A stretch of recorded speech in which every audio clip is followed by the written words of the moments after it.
방송에서 제공하는 부동산 정보는 투자 판단에 대한 조언입니다. 방송에서 제공하는 부동산 물건의 가치, 가격 상승 및 가격 하락에 대해서는 방송사에서 보장하지 않습니다.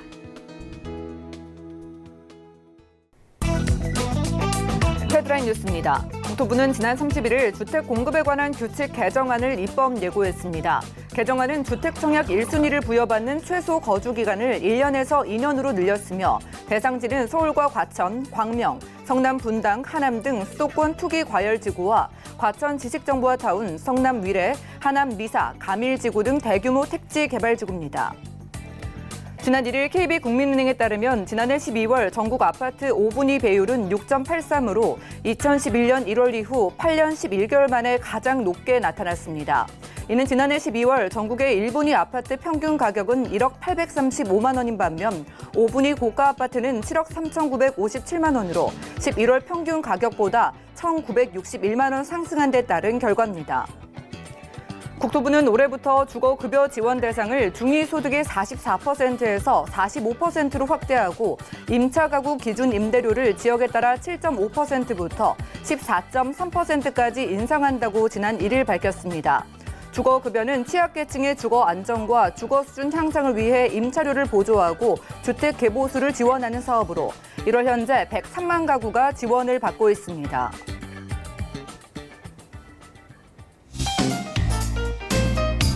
안녕하세요. 손에 잡히는 부동산 정보, 부동산 올인원의 민채입니다.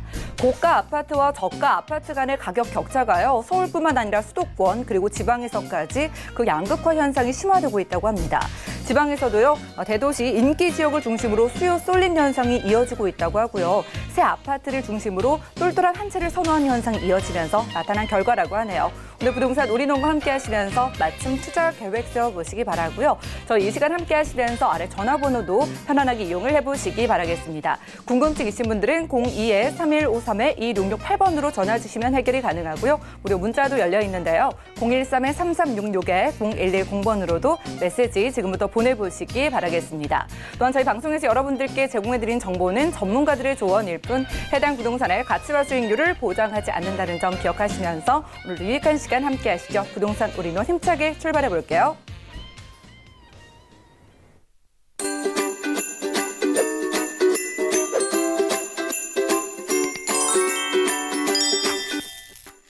네, 부동산 올인원 이 시간 이분과 함께 해보겠습니다. UNS 하우징의 유재성 대표님 나와주시죠. 어서 오시죠. 네, 반갑습니다.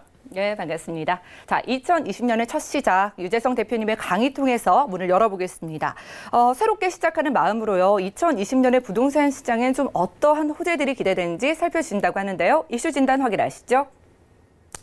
네, 정말 2020년 또 새해가 밝았습니다. 자, 그런데 새해를 출발하는 마음이 이렇게 부동산 쪽에서는 아주 또 이제 가볍지만은 아닌 게 그렇죠. 새해를 출발하기 이제 연말에 또 12, 16 대책이라는 또 굵직한 또 대책이 나와서 약간 새해 시장도 작년처럼 작년 이제 시작할 때도 이렇게 돌이켜 본다라고 하면 그때도 이제 9.13 대책 나오고 나서 이제 후폭풍들이 또 이제 나타나기 시작하고 또 하나는 보통 이제 대책이 나오고 나면 대부분 시작이 되는 것들이 이제 아까 앵커 오프닝에도 나왔지만 또 2월부터 이렇게 2년 거주 요건이 추가가 된다든지 이렇게 또 점차적으로 또 시행이 되고 또 이제 4월 같은 경우에는 이제 그 분양가 상한제 같은 경우에도 이제 유예 기간이 이제 끝난다라든지 여러 가지 이제 이슈들이 있기 때문에 실질적으로 이제 규제에 관한 부분을 제가 쭉 말씀드리는 것들이 자, 그렇다면 이런 이제 많은 규제들을 보고 가는 게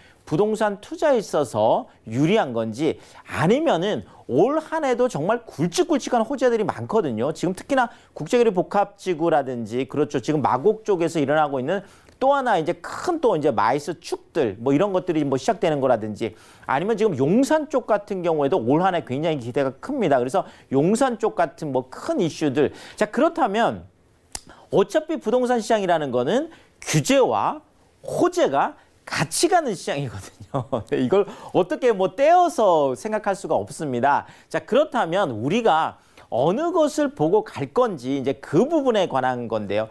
제가 말씀드리고 싶은 거는 자, 2020년 부동산 올 한 해 같은 경우에도 대규모 좀 호재를 보고 간다라면 또 성공 투자할 수 있지 않을까 이제 이런 생각들을 합니다. 자, 대규모 호재를 보고 간다라는 의미는 말 그대로 규제를 이길 수 있는 그만큼 정말 매머드급 그런 호재들이다 이렇게 말씀드리고 싶고요. 자, 우리가 2019년 이렇게 돌아본다고 하더라도 실질적으로 2019년도 굉장히 힘들게 출발을 했습니다. 자, 근데 우리가 뭐 알고 있듯이 개포주공 1단지 같은 56제곱미터 그렇죠.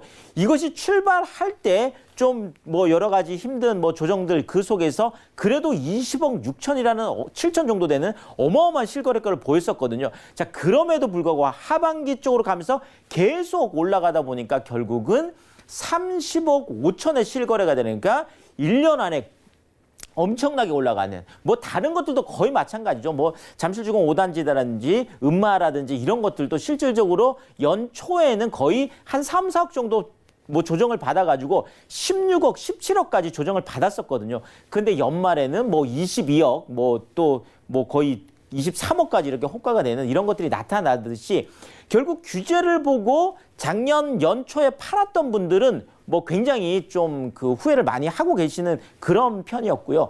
그게 아니라 좀 적극적으로 연초에 나섰던 분들, 이런 분들은 또 연말에 또 웃는 이런 것들이 있어서 올 한 해도 우리가 대규모 개발 호재들, 특히나 규제를 이길 수 있는 호재들을 보고 간다면 성공 투자할 수 있겠다. 이런 측면에서 제가 올 한 해 주목해야 될 것들 구체적으로 한번 살펴드리도록 하겠습니다.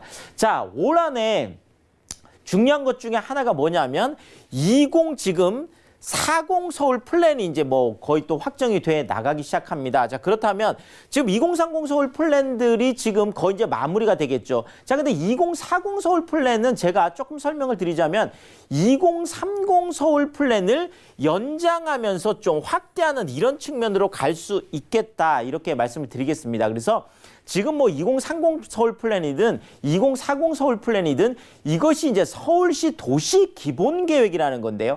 자, 결국 우리가 뭐 서울 쪽에 투자를 한다라고 하면 앞으로 기본 계획이 어떻게 짜여질지, 골격이 어떻게 짜여질지, 뼈대가 어떻게 놓여질지 이런 것들을 이제 보고 가자라는 의미인데 그 골격과 뼈대를 제가 두 가지 정도로 좀 말씀드린다고 하면 첫 번째가 이거죠.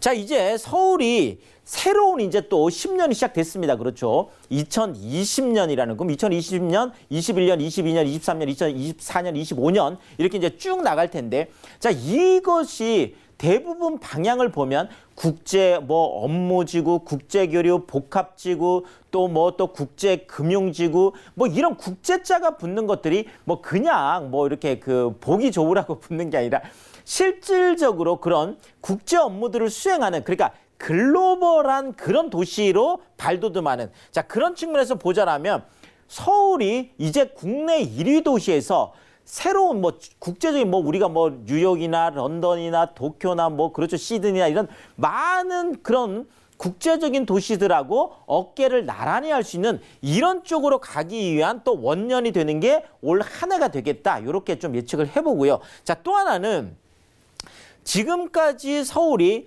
소비도시 그러니까 뭐 생산이 많이 없는 뭐 이런 쪽에 좀 많이 그 3차 산업 쪽에 좀 뭐 쏠려 있었다 그러면 자 이제 또 하나가 생산 도시로 이제 변모를 한다라는 건데요.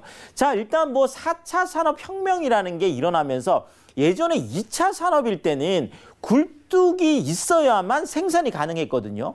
자, 근데 4차 산업, IT를 기반으로 하고 있는 많은 산업들은 우리가 뭐 실리콘밸리에서 알 수 있듯이 도심 안에, 대도심 안쪽에서도 충분히 이제 가능한 것들이니까 서울 안에서도 지금 지식산업센터라든지 그러니까 중공업 지역 활성화를 하는 이런 방법들이죠. 자, 이런 방법들을 통해서 또 마이스 산업도 마찬가지가 되겠습니다. 어쨌든 단순하게 소비가 아닌 생산을 만들어내는 이런 쪽에 이제 도시로 좀 변해가는 것들이 2030 서울 플랜을 마무리하고 그러면서 2040 서울 플랜 쪽으로 자연스럽게 지금 넘어가는 한 해가 올 한 해가 되기 때문에 그 부분도 우리가 좀 주목을 해서 봐야 되겠다 이렇게 좀 말씀을 드리겠습니다. 자, 뭐 일단 뭐 올 한 해 또 큰 뭐 사업 중에 하나가 이제 강남권 쪽에서는 국제교류 복합지구가 되겠습니다. 자, 지금 이쪽에서 진행되는 가장 그 뭐 빅 뭐 이슈가 아무래도 현대차 그렇죠. 신사업 글로벌 비즈니스센터 우리가 보통 현대 GBC라고 하는 바로 이 사업이 될 텐데요. 자, 일단 뭐 잠실 쪽에 이미 롯데 쪽에 123층짜리 국내 최고층 빌딩이 있습니다. 근데 그 바로 옆에 그렇죠. 105층 569m의 가장 또 큰 빌딩이 또 들어서게 됩니다. 바로 삼성역하고 봉은사역 그 주변이 되겠습니다.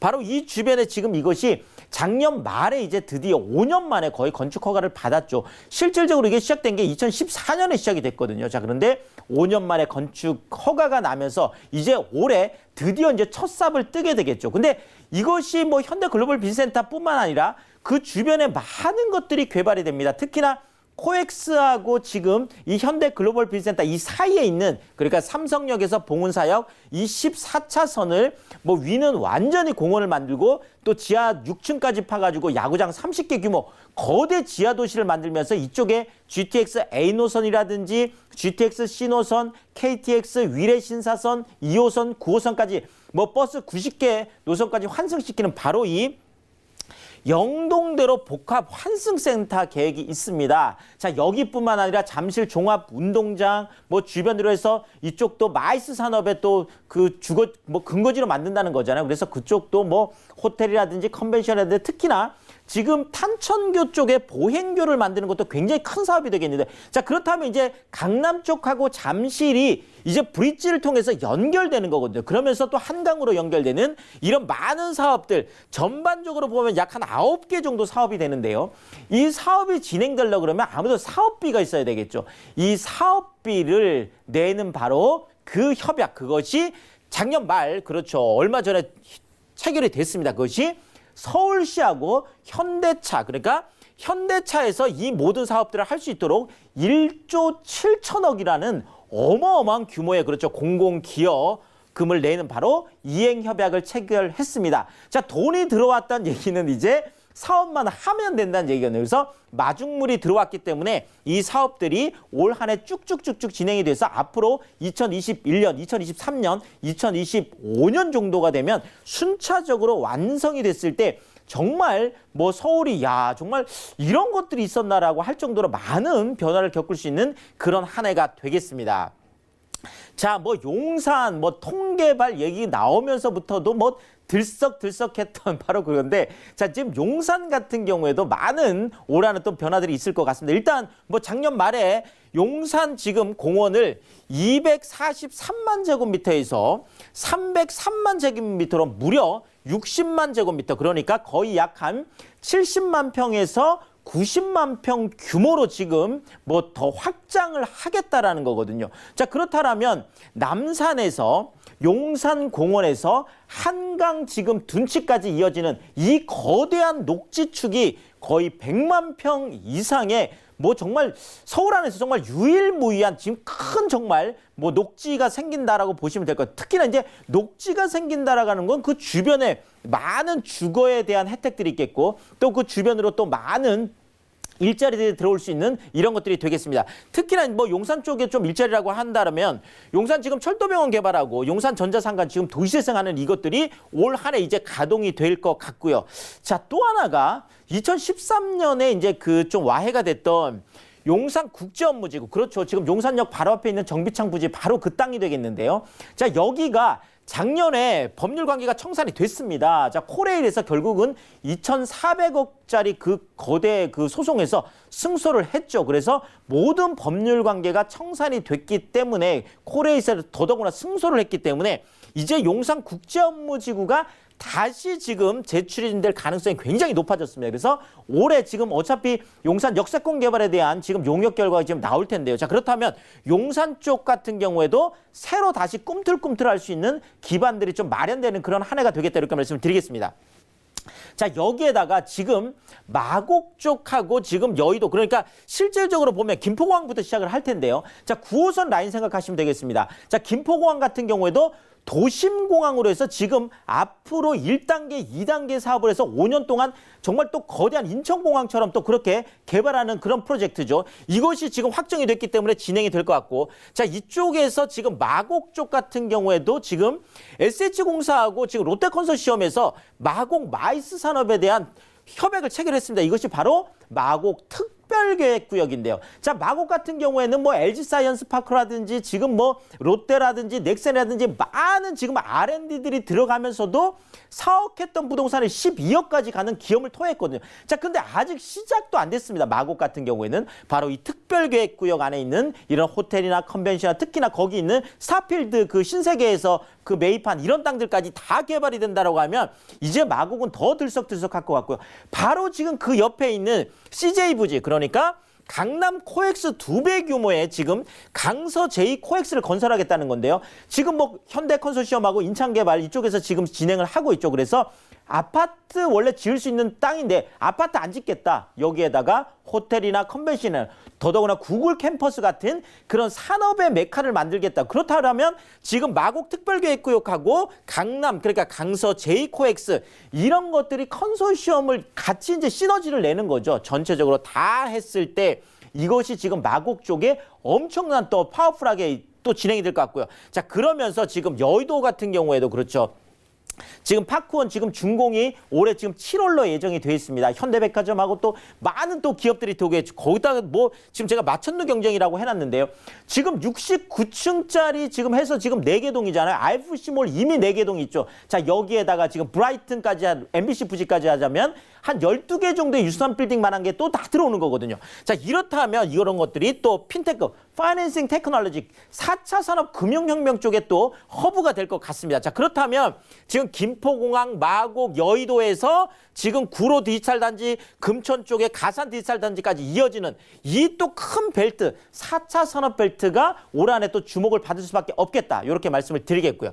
자, 여기에다가 광역 교통망 같은 경우에도 자, 엄청나죠. 자, GTX A노선, B노선, C노선, 신안산선 드디어 이제 3세대 지하철 광역교통 시대가 이제 올해 원년이 되겠습니다. 그래서 이런 쪽에 많은 상승세를 견인할 것 같고요. 더더구나 올해는 지금까지 베일에 쌓여있는 지금 GTX D노선, 제가 9호선 라인을 생각하라고 했는데 바로 그쪽으로 해서 GTX D노선이 이미 총선 호재로까지 지금 들썩들썩 할 정도로 올 하반기에 확정이 된다면 이 이슈도 굉장히 클 것 같고요. 자, 여기에다가 기존 지하철 연장하는 거 이미 지금 미사 쪽이 들썩들썩하는 거 바로 5호선 지금 연장 때문에 그런 거거든요. 자, 7호선 연장이라든지 또 뭐 4호선 급행하는 거라든지 또 지금 9개 경전철 신림선 이런 것들 있죠. 또 그 위례 쪽에 트램선 있죠. 자, 어쨌든 광역교통망 지금 작년에 확정됐던 것들이 이제 올 한 해 본격적으로 추진될 거기 때문에 이런 또 교통호재를 따라가면 제가 돈을 줍는다, 철길을 따라가면 돈을 줍는다 이런 얘기들 하잖아요. 자, 올 한해 많은 호재들이 있습니다. 규제를 이기는 이런 호재들을 쫓아간다라면 올 한 해도 성공적인 투자를 할 수 있겠다. 이렇게 정리를 드리겠습니다. 네, 좋습니다. 오늘 부동산 이슈 진단 시간에는요, 2020년에 기대되는 대규모 호재들을 좀 집중을 해봤습니다. 규제가 쏟아져도 그 규제를 이길 만한 대형 호재에 집중을 해본다면은 성공 투자할 수 있다라고 좀 가능성을 열어주셨고요. 자, 오프라인에서 무료 세미나에 참석하셔서 그 전략을 세워보시기 바라겠습니다.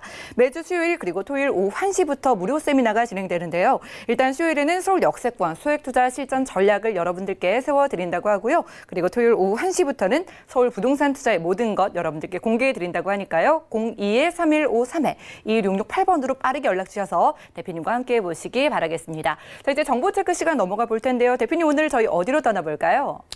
자, 뭐 올 한 해 또 제가 주목할 곳 중에 하나가 지금 마곡 쪽, 여의도 쪽 말씀드렸는데 바로 이 마곡과 여의도의 수혜를 그대로 볼 수 있는, 그러면서도 요즘 아파트 가격 너무 많이 올라가다 보니까 이런 아파트들을 대체할 수 있는 한강 생활권 쪽에, 그렇죠, 그런 쪽에 투룸 아파트 같은 오피스텔, 아파텔 정보 알려드리겠습니다. 네, 마곡과 여의도를 끼고 있는 지역이라고 하는데 어디일지 바로 만나보시죠. 자, 부동산 정보 체크 오늘 유재성 대표님과 집중해 볼 지역은요. 서울시 강서구 염창동입니다. 9호선 증미역 역세권에서 오늘 투룸 구조의 주거용 오피스텔을 찾아와 주셨는데요. 가격 만나보시죠. 시세는 약 2억 6,800만 원에서 2억 7,800만 원까지 예상되나요? 자, 대형 호재로도 꼽아주셨던 마곡 가까이고요. 또 여의도까지 가까이에 있는 바로 강서구 염창동에서 오피스텔 찾아주셨다고 합니다. 중요한 입지 호재 바로 분석 들어볼게요. 자, 일단 뭐 염창동이다, 뭐 증미역이다 그러면 어딜까 이렇게 생각하실 수 있는데 그냥 뭐 마곡이다, 여의도다 이렇게 생각하시면 좋을 정도로 바로 9호선 라인, 그렇죠. 부동산의 황금 라인, 골드 라인, 바로 증미역에서 이제 도보 5분 거리, 뭐 늘 10분 안쪽에 투자라고 하는데 5분 안쪽이면 정말 초역세권이 되겠습니다. 자, 여기에다가 마곡 특별계획구역하고 강서 제이코엑스, 소위 말하는 마이스 산업의 지금 중심지로 떠오르고 있는 바로 이런 지역이 되겠습니다. 자, 여기에다가 한강축, 한강 가까운 곳에 늘 투자라고 하는데 바로 한강 가까운 곳에 있는 이 준공업 지역들이 최근에 지금 지식산업센터로 지금 많은 미래 가치를 보고 있는데 이런 부분들 보시면서 투자를 하시면 될 것 같습니다. 지도를 좀 보면서 제가 좀 자세하게 한번 좀 말씀을 드리면은요. 자, 일단 증미역이라는 곳이 자 보시면 알겠지만 이게 지금 한강이에요. 이게 뭐 진짜 한강 뭐 물소리가 들릴 정도로 이렇게 한강 바로 가까이 있는 곳입니다. 그래서 제가 한강 축에 투자라는 거고요. 자, 증미역에서 바로 9호선 타고 세정거장을 가면 바로 마곡이고요. 여기서 또 세정거장을 아까 가면 말씀드렸듯이 김포공항이 되겠습니까? 김포공항 쪽에 35,000명의 많은 일자리가 있으면서 그 주변으로 또 김포공항이 도심 또 그 복합공항으로 지금 거듭나고 있는 거고요. 지금 마곡 같은 경우에 특별계획구역하고 지금 강서 제이코엑스 이것까지 지금 다 된다라고 지금 땅값만 마곡 특별계획구역이 지금 1조 원 롯데건설 컨소시엄에서 이번에 이제 진행을 하는 거고요. 자, 강서 제이코엑스 같은 경우도 현대건설 컨소시엄에서 지금 진행을 하는 건데 자, 이 두 개가 다 땅값만 각각 1조 원, 그러니까 1조 원, 1조 원에서 사업비만 지금 3조 5천억이면 거의 국제교류 복합지구 지금 7조 원하고 거의 맞먹는 정도의 거대 지금 사업비가 지금 강서 쪽에 지금 투입이 되네. 그것이 마곡 쪽이다. 이렇게 보시면 될 것 같습니다. 자, 여기에 바로 근데 지금 뭐 마곡 같은 경우도 강서 같은 경우에도 뭐 많은 일자리가 생기는 거에 비해서 지금 뭐 주거가 없기 때문에 이런 것들을 대체할 만한 이런 것들이 좀 필요하다 이렇게 말씀을 드리겠고요. 자, 또 하나가 바로 여기에서 지금 세정거장으로 오면 목동이고 목동에서 또 세정거장을 보면 여의도거든요. 바로 지금 여의도 같은 경우에도 목동도 들썩들썩하지만 지금 여의도 같은 경우에도 지금 뭐 파크원이다 뭐다 해서 지금 63빌딩 하나만 있을 때도 난리가 아니었는데 63빌딩만에 지금 12개가 들어오는 거거든요. 그래서 이런 수혜를 다 볼 수 있는 이런 지역들이 되겠습니다. 자, 또 하나 우리가 이 지역을 주목하는 이유가 바로 아까 말씀드렸던 4차 산업벨트인데요. 자, 지금 보통 우리가 이렇게 생각하시면 돼요. 이렇게 노란색으로 보통 이렇게 보이는 것들, 이런 것들은 주거지역이 되겠고요. 보통 이렇게 파란색을 약간 띄는 것들을 보고 우리가 공업지역, 준공업지역 하는데 도시만의 준공업지역. 자, 지금 여기 파란색으로 표시된 부분들, 그렇죠. 마곡까지 이렇게 이어지죠. 자, 이것이 지금 증미역 주변으로 다 한강 가까이 이렇게 포진이 돼 있습니다.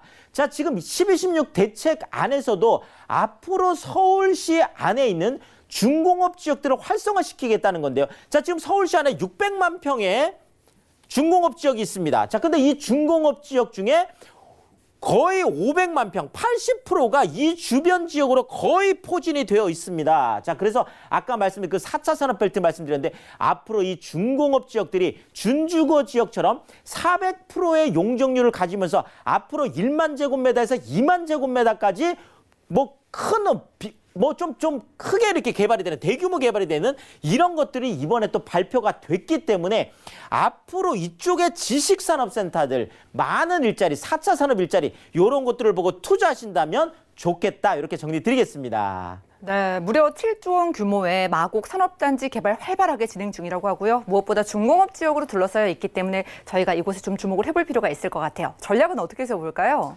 자, 일단은 뭐 한강 늘 강조 드립니다. 한강생활권에 있는 그런 직주 근접들 아까 말씀드렸던 뭐 마곡이든 여의도든 또 많은 그런 지금 바로 증미역에서 나온다고 하더라도 지식산업센터들이 바로 옆에 있거든요. 자, 이런 부분들 그 안에서도 소형 주택들 방 2개 그러니까 거실, 주방, 욕실까지 있는 정말 아파트하고 똑같은 이런 소형 주택들 투자 가치 말씀을 드리겠고요. 자, 4차 산업혁명의 메카로 거듭나는 강서구의 미래 가치를 보면서 투자하시면 되겠습니다. 자, 또 하나가 고소득 1인 가구들이나 신혼부부들이 들어갈 수 있는 그렇죠. 그런 투룸 구조로 되어 있는 공간 구조는 아파트하고 똑같지만 가격은 오피스텔의 어떤 그 메리트를 갖고 있는 이런 쪽의 투룸 주거용 오피스텔이다. 이렇게 말씀을 드리겠습니다. 네, 강서구 염창동에서 함께하고 있고요. 저희가 9호선 증미역 가까이에서 투룸구조 오피스를 가져와주셨어요. 요즘 아파트 값이 너무 올라서 뭐 신혼부부들 이런 분들도 주목을 하실 것 같은데 가격은 어느 정도 될까요?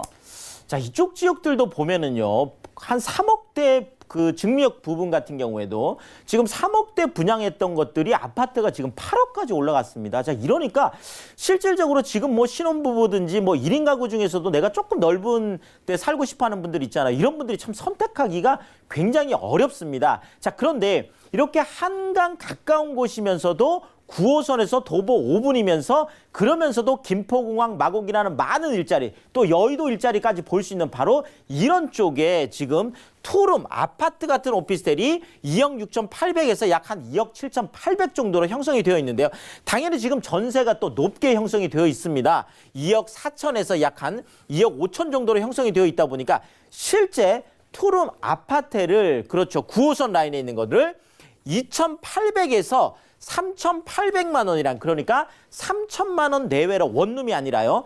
투룸 아파트를 투자해 볼 수 있는 좋은 기회다. 이렇게 정리를 드리겠습니다. 네, 강서구 염창동에서 투룸 아파트라고 불리우는 투룸 주거용 오피스텔로 만나봤고요. 상담 원하시는 분들은 연락주세요. 02-3153-2668번으로 연락주시면 바로 여러분들께 상담 도움 드리겠습니다.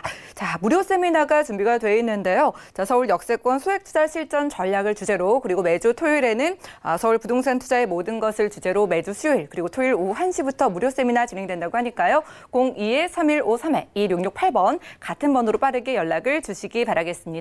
함께해 주신 대표님과는 여기서 인사 나눌게요. 고맙습니다. 감사합니다. 오늘 대표님과 함께한 정보는요. 네이버 TV 들어가셔서 CNTV 부동산 사람들에서 다시 시청이 가능하고요. 유재성 대표님의 정보들 정리해 드릴게요.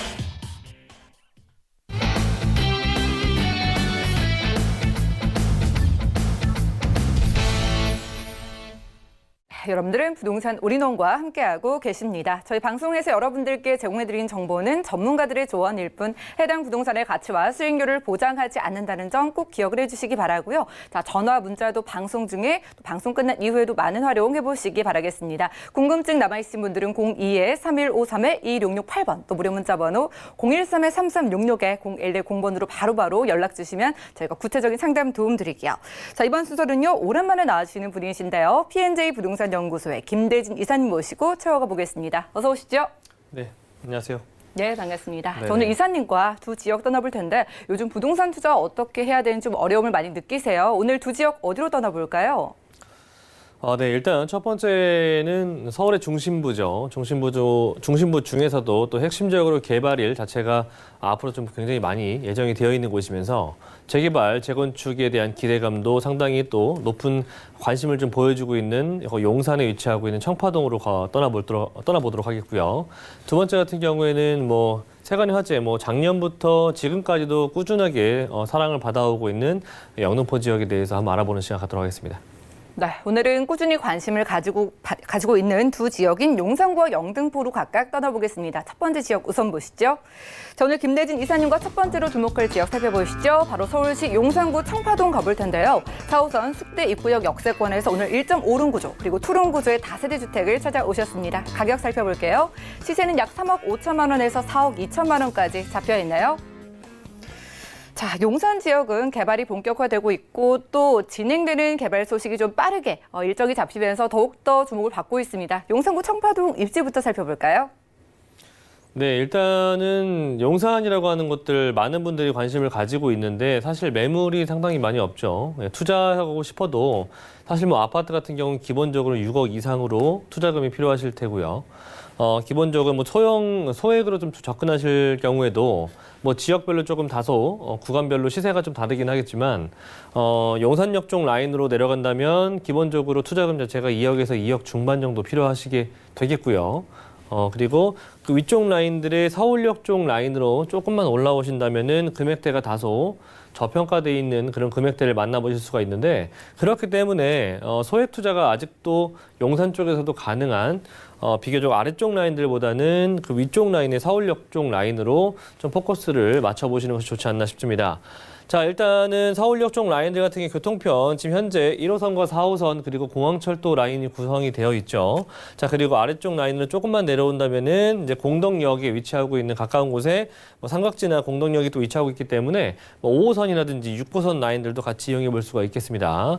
자, 교통편 자체가 이렇게도 좋은데 자, 청파동 일대 같은 경우에는 공덕역과 그리고 뭐 용산 쪽 라인의 국제업무지구 공덕역에 위치하고 있는 다양한 또 업무지들도 같이 포지션이 또 위치해 있기 때문에 이렇게 가까운 곳에서 직장인분들의 수요를 한껏 받을 수 있는 부분들도 또 임대 수요가 굉장히 풍부하고 안정적이다라는 부분을 또 뒷받침할 수 있는 부분이고요. 그리고 가까운 곳에 수익률이 또한 마찬가지로 가까운 곳에 위치하고 있죠. 여기서 올 수 있는 대학교 수요들 같은 경우에도 1.5룸이라든지 투룸의 수요 또한 충분히 충족시킬 수 있는 그런 수요라고 볼 수 있겠습니다. 자, 그리고 남산 쪽 라인들과 용산의 민족공원 개발 자체가 용산 민족공원 개발이 상당히 또 크게 앞으로 예정이 되어 있죠. 자, 그렇기 때문에 남산과 뭐 용산 민족공원의 개발 자체가 상당히 또 앞으로 진행이 된다라고 하면은 국내 서울에서는 가장 큰 규모의 녹지 이런 숲세권에 대한 이런 프리미엄을 충분히 가져가 볼 수 있는 그런 입지를 또 가지고 있습니다. 자, 그리고 용산의 국제 업무지구 라인들 말씀을 드렸고 거기다가 또 공덕 라인에 또 위치하고 있는 업무지까지들 말씀을 드렸고요. 자, 그리고 다음 장 보신다면은 일단 용산이라고 하는 지역적인 자체가 얼마만큼 뛰어난 곳에 위치하고 있는지를 한번 한눈에 보실 수가 있는 그런 표입니다. 예, 일단은 아래쪽 라인으로 한강이 바로 보이시죠? 한강과 그리고 중요 3도심이라고 할 수 있는 강남 서초 라인들과 그리고 영등포 여의도권역 그리고 위쪽에 위치하고 있는 서울 종로 중심의 이런 그 다양한 또 굵직굵직한 광화문 종로 일대의 업무지들을 또 끼고 있기 때문에 그 가운데 위치하고 있는 7광역 중심의 하나로서 용산 같은 경우에는 사통팔달 어느 곳으로도 20-30분대에 도달할 수가 있는 황금적인 지리에 위치하고 있다. 자, 부동산의 가격은 입지에 항상 입각하고요. 항상 모든 부분들은 시간이 지나면 지날수록 그 비례하는 부분들을 눈으로 보실 수가 있으실 텐데요. 용산 같은 경우에는 강남, 서초, 여의도, 영등포 라인들과 같이 나란히 어깨를 할 수 있는 그런 곳 중에 하나로서 앞으로 향후 10년 이후에는 강남을 또 뛰어넘을 수 있는 그런 곳 중에 하나라고 판단하실 수가 있겠습니다. 네, 많은 분들 관심이 있으신 용산 지역이지만 그중에서도 아직은 저평가되어 있는 서울역 위쪽, 용산에서도 위쪽에서 오늘 찾아주셨다고 합니다. 그러면 서울역 역세권 주변을 개발 호재에 집중을 해볼게요. 어떤 것들이 중요할까요? 네, 일단은 용산 쪽에서도 이쪽 청파동 일대 같은 경우에는요, 지금 화면에 보시는 것처럼 지구 단위 계획들이 많이 구성이 되어 있습니다. 뭐 이 안에는 국제 업무지구 라인이라든지 서울 북부 역세권 개발에 따라서 뭐 인근 일대로 청파동, 뭐 서계동, 만리동 등등의 다양한 재건축, 재개발들이 예정이 돼 있다라고 볼 수가 있겠는데요. 그만큼 앞으로 지금은 상당히 노후화되어 있는 그런 곳이지만 앞으로 향후 10년 안에는 대다수 많은 곳들이 아파트로 탈바꿈이 될 것이라 라고 말씀드릴 수가 있겠고요.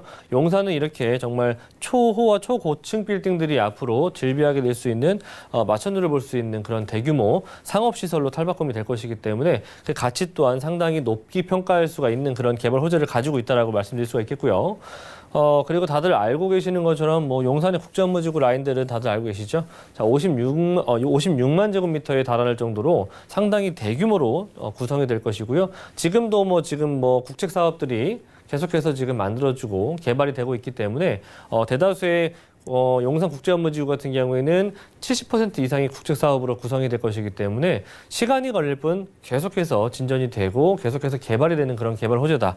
다양한 민간 기업들도 많이 들어오게 될 예정이고요. 철도 정비창 라인들도 대규모 업무지와 그리고 호텔 등등이 들어설 수가 있는 그런 개발 호재와 그리고 뭐 앞으로 구성이 될 수 있는 GTX 노선 그리고 신분당선 그리고 용산의 민족공원 용산의 민족공원의 개발과 같이 더불어서 상당히 큰 규모의 대규모 센트럴파크와 대규모 교통편들이 계속해서 만들어질 수 있는 그런 개발 호재를 가지고 있습니다. 자, 그리고 서울역에 위치하고 있는 이런 청파동 같은 경우에는 가장 큰 개발을 받을 수 있는 직접적인 개발을 받을 수 있는 곳 자체가 서울 북부 역세권 개발이거든요. 북부 역세권 개발 자체가 서울역의 위쪽에 위치하고 있는 이런 곳인데 예전에는 메리츠가 지금 우선 협상 대상자로서 구성이 되었었는데 이제는 바뀌었죠. 하나로 구성이 되면서 이제 앞으로 서울 북부 역세권에 대한 개발 자체가 굉장히 또 가시화됐다라고 볼 수가 있는데요.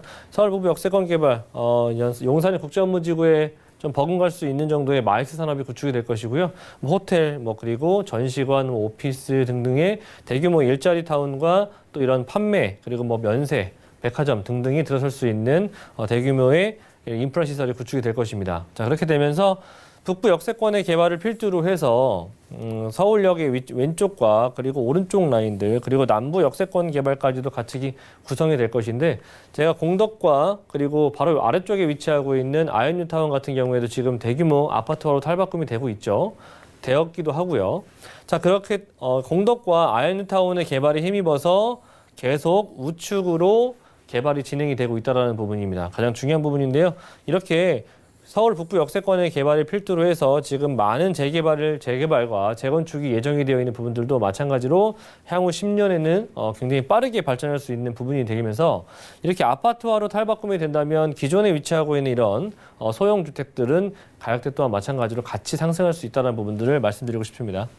자, 그리고 서울역은 지금 현재도 1호선과 그리고 4호선 공항철도 아까 말씀드린 것처럼 이렇게 좀 트리플 역세권 그리고 경의선까지도 위치하고 있기 때문에 쿼드러플 역세권까지도 같이 구성이 되어 있는데 앞으로 2026년도까지는 앞으로 GTX A 노선이라든지 GTX B 노선 그리고 신안산선 그리고 수색 광명의 고속철도라든지 앞으로 신분당선에 강남을 거쳐서 올라오는 신분당선에 이런 추가적인 연장선의 혜택까지도 받아볼 수가 있기 때문에 지금보다도 더 추가적으로 5개의 추가적인 확충이 또 예정이 되어 있다는 부분들. 자, 그만큼 철도 중심의 서울역 인근 같은 경우에는 철도 중심의 다양한 인프라가 구축이 될 수가 있겠고 그를 통해서 또한 마찬가지로 일자리가 더 늘어날 수 있는 그런 구성되는 부분들을 눈여겨보시면 좋을 것 같습니다. 신안산선 또한 마찬가지로 올해가 아니죠. 작년이죠. 2019년도 8월에 지금 착공 승인이 났죠. 신안산선 또한 마찬가지로 말씀드린 것처럼 서울역으로 들어서게 될 것입니다. 자, 마지막은 용산 민족공원에 대한 개발이 될 수가 있겠죠. 국내에서 가장 큰 규모로 들어서게 될 수 있는 센트럴파크가 구성이 됩니다. 해외 여러 나라를 보시더라도 이렇게 중앙공원, 센트럴파크들이 이런 도심 한복판에 자리 잡고 있는 곳들은 그 주변으로 삶의 질 또한 삶의 질도 상당히 상승할 수가 있는 부분이기 때문에 그 주변으로 인한 주변의 집값들 상당히 많은 부분들이 상승했습니다. 자, 그런 부분들을 생각해 보신다면 용산 민족공원의 개발에 따른 인근 일대에 위치하고 있는 주택들의 가격대들의 상승을 충분히 상승시킬 수 있는 견인할 수 있는 그런 능력 또한 마찬가지로 충분하다라고 말씀드릴 수 있겠고요. 2026년도에 완공이기 때문에 그 전에 용산에 위치하고 있는 주택들, 소액 투자든 아파트든 접근하셔서 미리 선침해 후에 향후에 충분한 기대 수익을 받아보시면 좋을 것 같습니다. 네, 개발 호재들 점검하고 왔습니다. 용산구 청파동이 저평가되어 있다고 하셨는데 그 기준이 궁금하실 것 같아요. 어느 정도 가격이면 저평가가 되어 있는 건지 1.5룸 그리고 투룸 가져오셨잖아요. 매매 금액 어느 정도 될까요? 네, 아래쪽 라인의 효창동이라든지 그리고 용문동 그리고 원효로 3가 라인들 가보신다면 기본적으로 1.5룸 같은 경우는 4억대가 거의 언저리에 지금 나와 있습니다. 자, 그리고 투룸 같은 경우에 시세가 지금 5억대가 넘어가고 있는 시세를 보실 수가 있으실 텐데 제가 청파동을 말씀드리는 이유는 이렇게 보시는 것처럼 금액대 3억 5천에서부터 4억 2천 정도의 상당히 다른 지역에 비해서 한 1억 원 정도 좀 저평가되어 있다라고 말씀드릴 수가 있겠습니다. 주변의 전세 시세 같은 경우 1억 7천 정도, 1.5룸 정도 기준이고요. 투룸 같은 경우에는 2억 5천 정도의 지금 현재 전세 시세가 지금 구성이 되어 있고요. 이를 통해서 실투자 금액 같은 경우 전세 안고는 1억 7천 정도, 그리고 투룸 같은 경우 1억 8천 정도의 투자금이 필요하시다. 또 월세도 마찬가지입니다. 보증금 한 2천에서 한 3천 정도 예상해 보시면 좋을 것 같고요. 대출금을 활용해 보신다면 1억 4천 정도에서 많게는 1억 7천 정도가 대출이 발생될 수가 있겠거든요. 그를 통해서 1억 7천 정도에서 2억 3천 정도 보유하신다면은 보증금 2, 3천 정도의 월세 80에서 많게는 100만 원 정도까지 또 뭐 보수적인 금액대로는 한 90만 원 정도로 예상해 볼 수가 있겠습니다. 네, 궁금증 많으실 것 같아요. 여기로 연락 주시면 됩니다. 02-3153-2668번으로 연락 주시면 조금 더 구체적인 가격 정보도 드리고요. 자, 용산 지역은 정말 관심이 많으시기 때문에 전략을 꼭 세워봐야 될 것 같아요. 어떻게 접근해 볼까요? 네, 용산은 일단 장기적인 계획들이 앞으로 굉장히 또 마련이 되어 있는 부분들이 굉장히 또 장기적인 부분입니다. 짧게보다는 장기적인 부분으로 임대사업자를 가지고 충분히 절세 혜택을 받으시면 좋겠고요. 임대 수요는 충분히 체크를 해보시는 것이 좋겠습니다. 얼마만큼 이런 업무지와 공덕이라든지 용산의 업무지 그리고 뭐 대학교의 학군 수요들까지도 얼마만큼에 가까운 곳에 위치하고 있는지도 체크해 보시면 좋을 것 같고요. 투자 목적, 투자 계획을 철저히 점검해 보시면 좋을 것 같습니다. 제가 말씀드리는 부분들은 단기보다는 장기적인 부분으로 최소 지금부터 7년 이상 정도를 바라보시고 접근하시는 것이 좋겠다.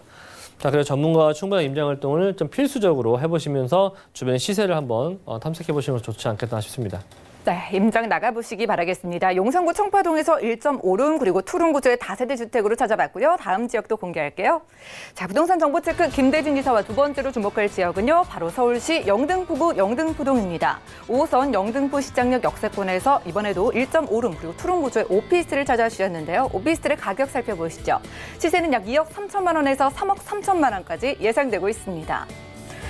자, 이번엔 오피스텔 찾으러 1인 가구가 특히 많은 영등포구로 가보겠습니다. 입지 바로 만나보죠.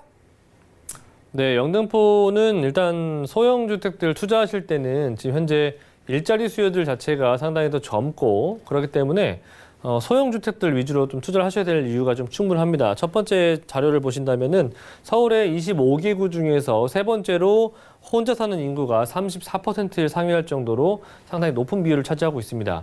자, 그렇기 때문에 소형 주택, 굳이 뭐 3룸이나 뭐 4룸 필요가 없겠죠. 그렇죠? 기본적으로 투자의 목적 자체를 이렇게 대상 자체를 포커스를 1인 가구를 좀 보시고 계속해서 늘어나고 있기 때문에 영등포구는 그렇기 때문에 1인 가구로 좀 충분히 좀 포커스를 맞추시면 좋을 것 같습니다.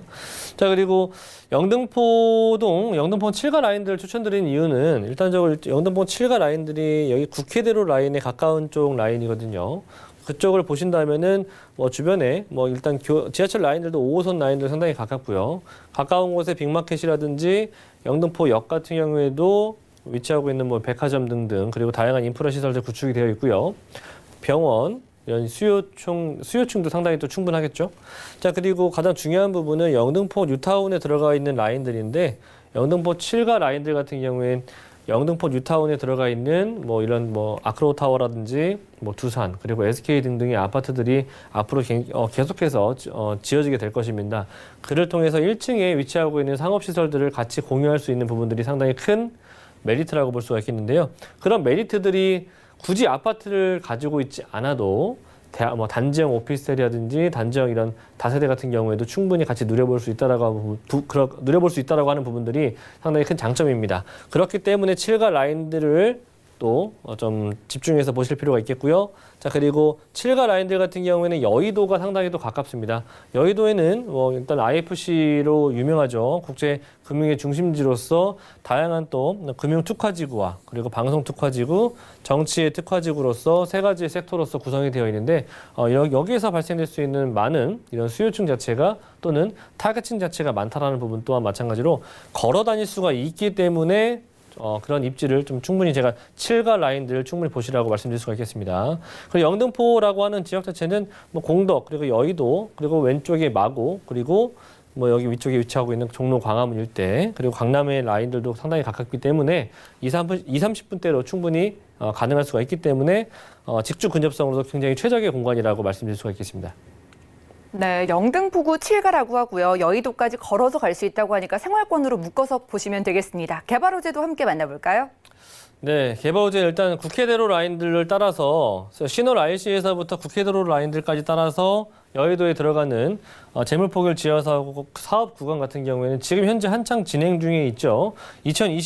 2015년도에 지금 착공이 들어갔는데 2022년도에는 완공이 된다라고 합니다. 그렇기 때문에 굉장히 또 그 교통체증이 상당히 심각한 그런 부분들이 앞으로 지하화로 구성이 되면서 지상부에는 공호나 지하화로는 고속화가 진행이 될 예정입니다. 그렇기 때문에 일단은 양천구라든지 강서구 일대 라인을 거쳐서 영등포동을 거쳐서 여의도로 들어가는 이런 재물포길 지하화 사업 구간에 충분한 또 수혜를 받을 수가 있겠고요. 서부 간선도로망도 마찬가지입니다. 영등포의 좌측 라인에 위치하고 있는 서부 간선도로망도 같은 맥락으로 지상부의 공원화, 지하화의 고속화를 또 예정할 수가 있겠습니다. 그렇기 때문에 서울의 접근성이 상당히 또 뛰어나질 수 있는 그런 개발 호재를 볼 수가 있겠고요.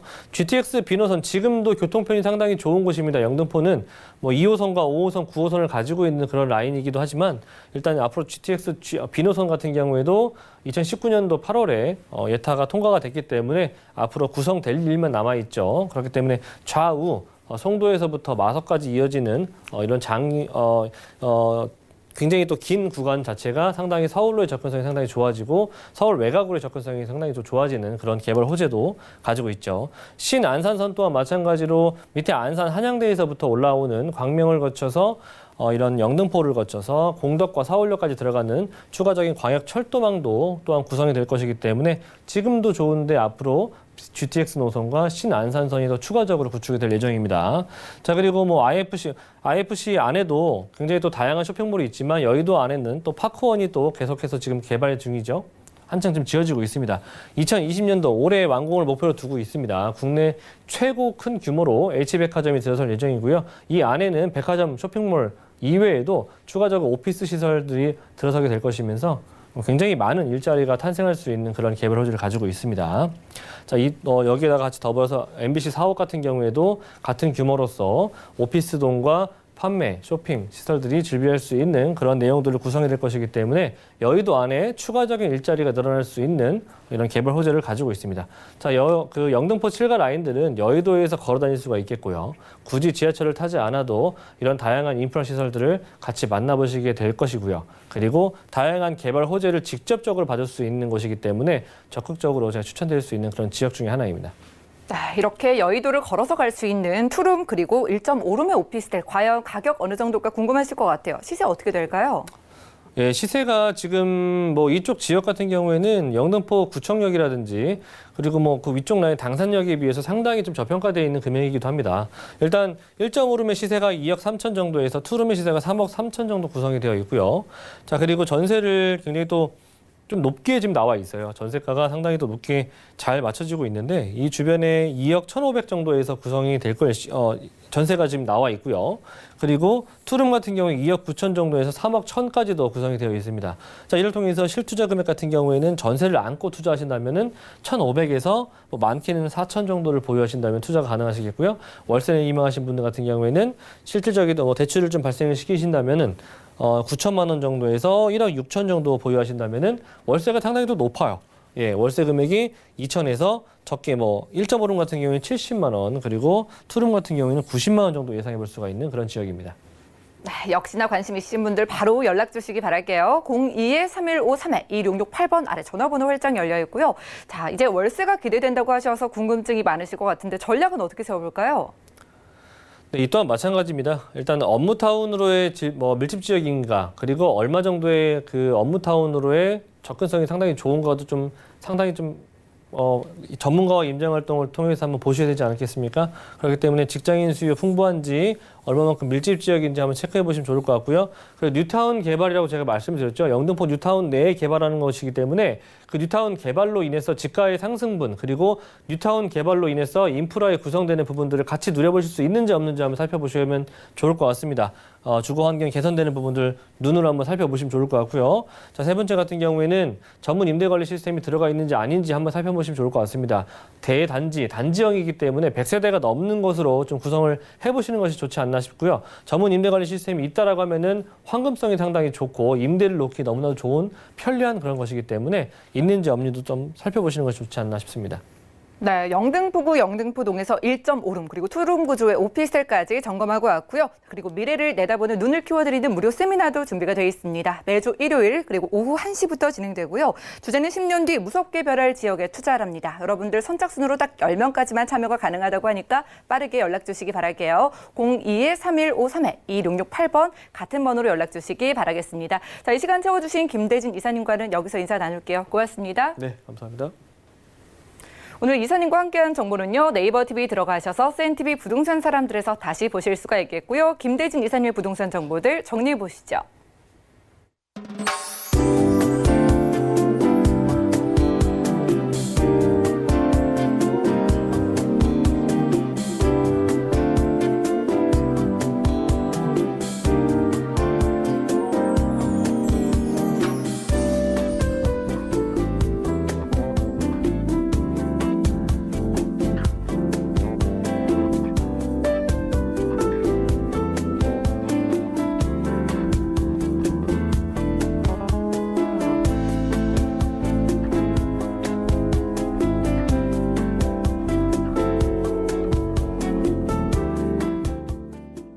저희 방송에서 여러분들께 제공해드린 정보는 전문가들의 조언일 뿐 해당 부동산의 가치와 수익률을 보장하지 않는다는 점 꼭 기억을 해주시기 바라고요. 오늘 보신 방송은 서울경제TV 홈페이지 그리고 네이버 TV 들어가셔서 CNTV 부동산 사람들에서 다시 한번 보실 수가 있습니다. 아래 전화번호는 방송 끝난 이후에도 활짝 열려 있으니까요. 02-3153-2668번 또 무료 문자번호 013-3366-0110번으로 언제든지 전화 주시고 메시지까지 남겨보시기 바라겠습니다. 부동산 우리 넌 함께해 주신 여러분 고맙습니다.